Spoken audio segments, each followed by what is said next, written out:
You said they would have to buy in. Have to buy in. If she qualifies for Medicaid, are you forgetting what you said 2 minutes ago? Be enforced. Are you forgetting already what you said just 2 minutes ago?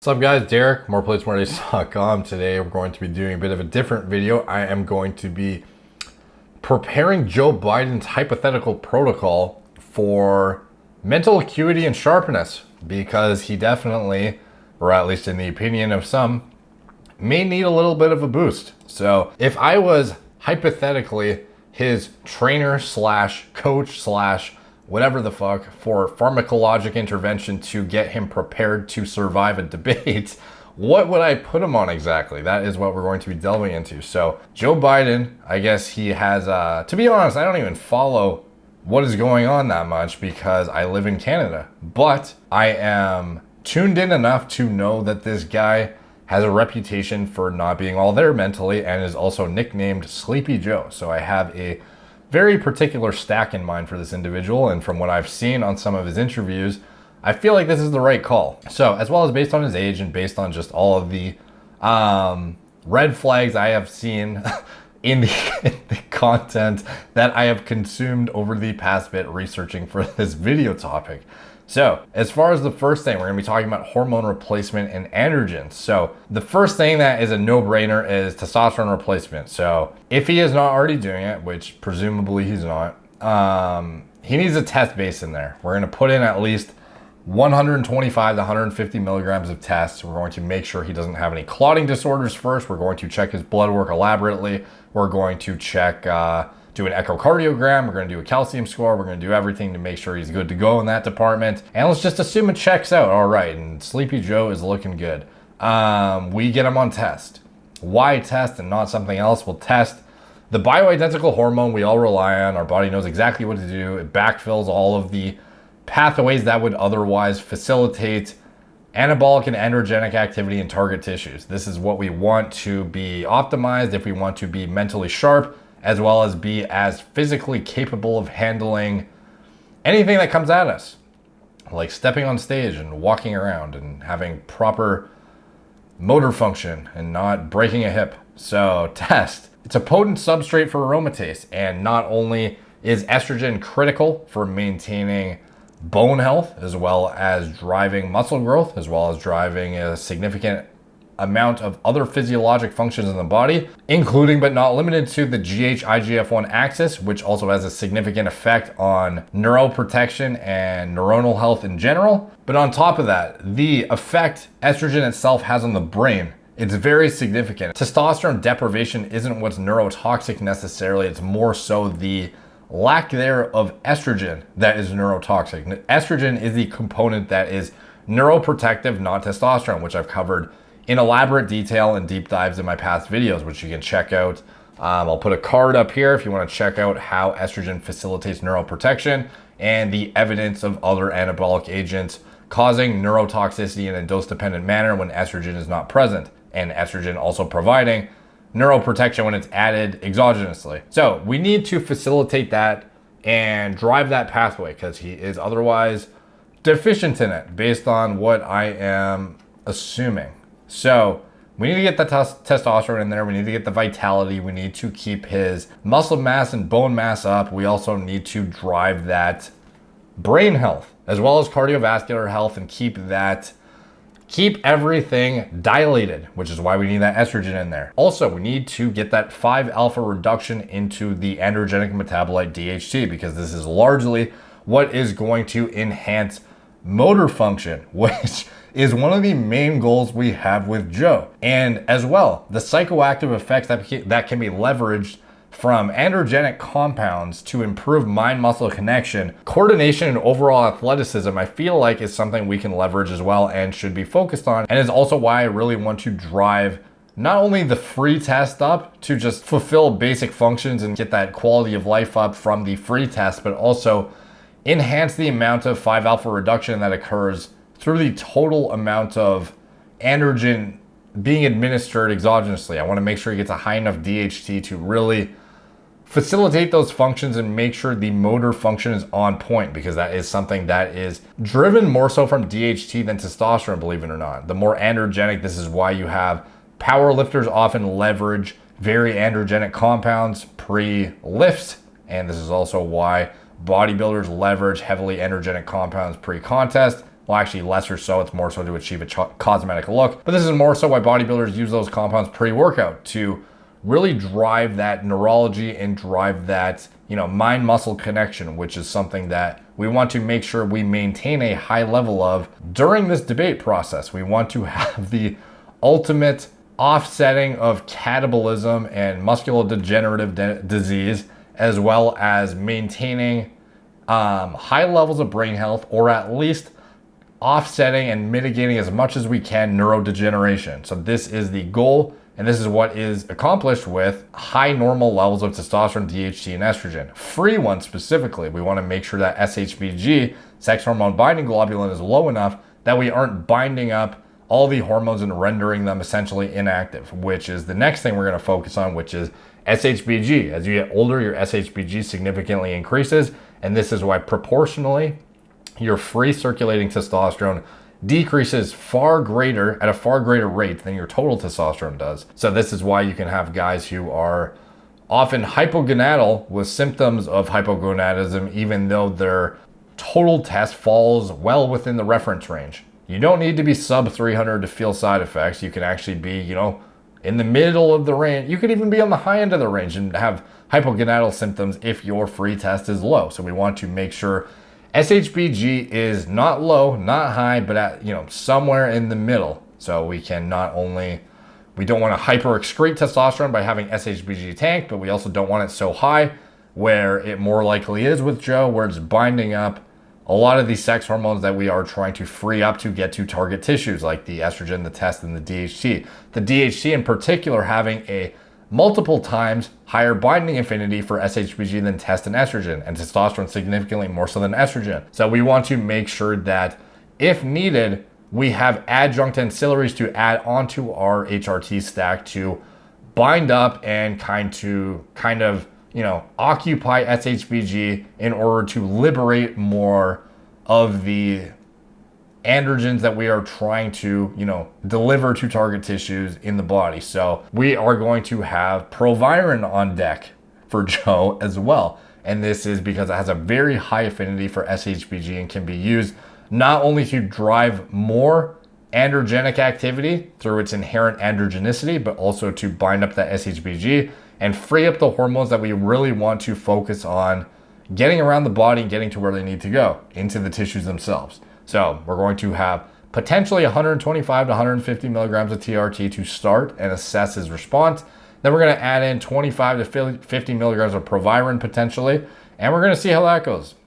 We're going to adjust based on blood work accordingly, as well as symptoms, as well as basic response in terms of just how do you feel, Joe? That's what we're going to ask. On top of that, we're going to look at things that enhance cognitive health, not just from the hormonal aspect. We're going to focus on keeping them awake. That's a very important thing. So we're going to look at Modafinil, the number one wakefulness agent used by fighter jet pilots, used by Silicon Valley CEOs, used by entrepreneurs, used by narcolepsy patients, as well as people with severe sleep apnea or shift work sleep disorder. These are people who get prescriptions for Modafinil as a way to make sure they stay awake and don't just randomly nod off at the wheel and crash into a wall. So this is something that I think we should throw in there. So I'm going to throw in 100 milligrams per day of Modafinil for Joe. And I think that is something that, you could make an argument for Adderall, which, potentially some of his competitors may be leveraging. But with Joe, I don't want to push him over the edge in terms of stimulation. We don't want him jittery and cracked out on stage. So we want to have Modafinil as a bit of a smoother ride in terms of it'll keep him awake, it'll keep him sharp, but it won't make him jittery and cracked out looking, which is not what we want in our candidate here. So the next thing would be, above and beyond the kind of meat and potatoes of the cognitive stack, we're going to look at other adjunct nootropics to add on to enhance memory, cognitive health in general, as well as sharpness. So we're going to look at, as well as smoothing it out a bit, because modafinil, potentially even having high amounts of androgens, might make them a bit on edge. So we're going to add a bit of L-theanine in there to really mellow them out a bit. We're going to be using L-theanine because of its calming and relaxing effect. So it works primarily through targeting the neurotransmitters GABA, serotonin, dopamine, epinephrine, and norepinephrine. So these neurotransmitters are responsible for feelings of attention, stress, arousal, relaxation, and pleasure. And by mitigating the overactivity of excitable neurotransmitters and enhancing the calming neurotransmitters, L-theanine seems to help calm down the brain, reduce stress, and relieve anxiety. So this is why L-theanine complements stimulants so well, and is why we are going to be leveraging it as an adjunct nootropic in this stack that we are developing for him. So I'm thinking of throwing in 200 milligrams of L-theanine on top of the 100 milligrams of modafinil. May even stack a touch of caffeine on it just to get a bit of a more of a kick from it, and to stack it with the L-theanine. But we'll see how we go. We have to see how we respond to the androgens and the modafinil first. But on top of that, we want to add in some lion's mane, in my opinion. It's a bit of a less research-backed ingredient, but I feel it is worth adding just for the sake of the nerve growth factor effects it may have in the body. And the main reason it's so promising, in my opinion, or at least, based on what we can extrapolate from the data available, and I feel is at least worth adding in, and it seems to have no negatives that I've seen so far, is the effect it has on the synthesis of nerve growth factor and neurogenesis in particular. So by enhancing neurogenesis and potentially even attenuating the negative effects of cognitive decline, lion's mane may significantly improve mental acuity, information retention, and decrease mental fatigue, which is, what more do we want than that? That is one of the main goals of this stack in particular, and I feel like it is well suited for this compound.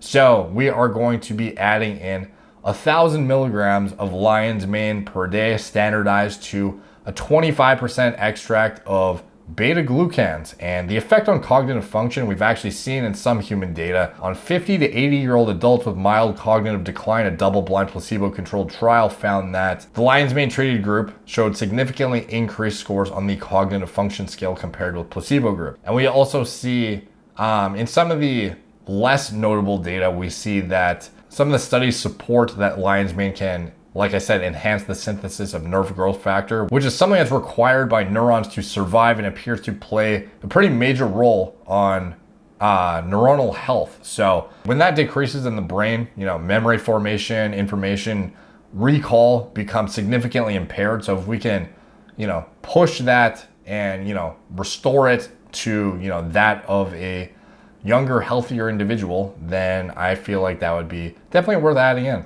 On top of that, the next thing I want to add in is 400 milligrams of Bacopa Moneri. And the reason for that is this is probably one of the best memory enhancing nootropics that we have available, and is very research backed and works very well. There's a growing body of evidence that Bacopa Moneri can protect neurons in the brain from accumulative damage, reduce beta amyloid plaque levels in the brain, and improve cognitive performance by modulating neurotransmitters. And this has been confirmed through 6 high-quality randomized double placebo-controlled trials at this point. And as far as verbal recall goes, this is one of the main areas where Bacopa really excels. In a meta-analysis, long-term Bacopa supplementation produced more consistent and noticeable positive effects than modafinil. And in the main way, it was the verbal recall category, and this would make it especially useful for memorizing long speeches, business presentations, songs, and scripts. And it was actually used apparently by ancient Vedic scholars to memorize lengthy hymns and scriptures, which would reinforce the clinical findings and certainly contributes to the potential efficacy it has as a nootropic for memorizing speeches for Joe on stage and having his witty comebacks ready for anything that may come his way. He's got to be on the ball. So this is where I think this can be very beneficial to add in. The last thing we're going to add is AlphaGPC, which is a potent and bioavailable choline source. I'm going to put in 900 to 1200 milligrams a day. I think he needs a very high dose for what we're trying to accomplish here. And it is something I am assuming his diet is otherwise deficient in, which we can definitely replenish through supplementation, and I feel like is worth doing, because this is something that is going to have a major impact on the mitigation of the progression of neurodegenerative disease, and it's shown clinically to have a very profound effect on offsetting the development of Alzheimer's, which is one of the things, again, that we definitely want to make sure does not happen. It's basically what happens when you take it is you get a very quickly absorbed form of choline, and you get a massive surge in acetylcholine as well that supports an array of cognitive functions, including but not limited to HGH production, physical performance, concentration, focus, and information absorption and recall. In a double-blind, randomized, placebo-controlled trial, patients with Alzheimer's dementia were treated with AlphaGPC 400 milligram capsules or placebo capsules 3 times daily for 180 days. And in the AlphaGPC group, assessed parameters consistently improved after 90 and 180 days versus baseline, whereas in the placebo group, those same parameters remained unchanged or worsened. The results suggest that AlphaGPC is a promising intervention for attenuating the cognitive decline that occurs from neurodegenerative disease. Now, above and beyond that, there's some other things that I think are definitely worth evaluating and looking into adding into the stack later, but for now, I feel like this is more than enough to really drive some significant positive changes and make sure he remembers what he's trying to say, doesn't fall asleep in the middle of a conversation, and can hold his own on stage. So if Joe, you want to take these recommendations, go for it. And other than that, this is just supposed to be a light, fun video where I can detail my nerdy, ridiculous pharmacology information and potentially have it reach an audience that otherwise may not see it. So if you guys found that entertaining, please like and subscribe. You can check out some of my other pharmacology intensive content and deep dives into the realms of bodybuilding, health and fitness, and optimization and longevity, stuff like hormone replacement therapy, stuff like that. And if you want to support the channel, you can check out the links in the video description below, as well as the hormone replacement therapy clinic that I'm associated with. And I would recommend that you go with if you decide you want to optimize your hormones, as well as any other companies I'm associated with, like if you want to check out the Nootropics that I create myself and formulate. I literally sit on a Word document and formulate these products myself and contain the ingredients as well as others that I outlined in this video. Aside from Modafinil, obviously, you can only get that if you are a narcolepsy patient or have severe sleep apnea or shift work sleep disorder. But anyways, my nootropic formulas that I've developed are the Gorilla Mind Rush and Gorilla Mind Smooth formulations, which you can find in the video description below as well as anything else I'm associated with. And yeah, thank you guys for your support. Thanks for the dropping a like, helps the algorithm out, as well as the comments, and it really appreciate when you guys do that. Follow me on Instagram at moreplates_more_dates, Facebook, Snapchat, BitChute, Twitter, TikTok, Apple Podcasts, wherever I am. Thank you guys for watching. Talk to you soon.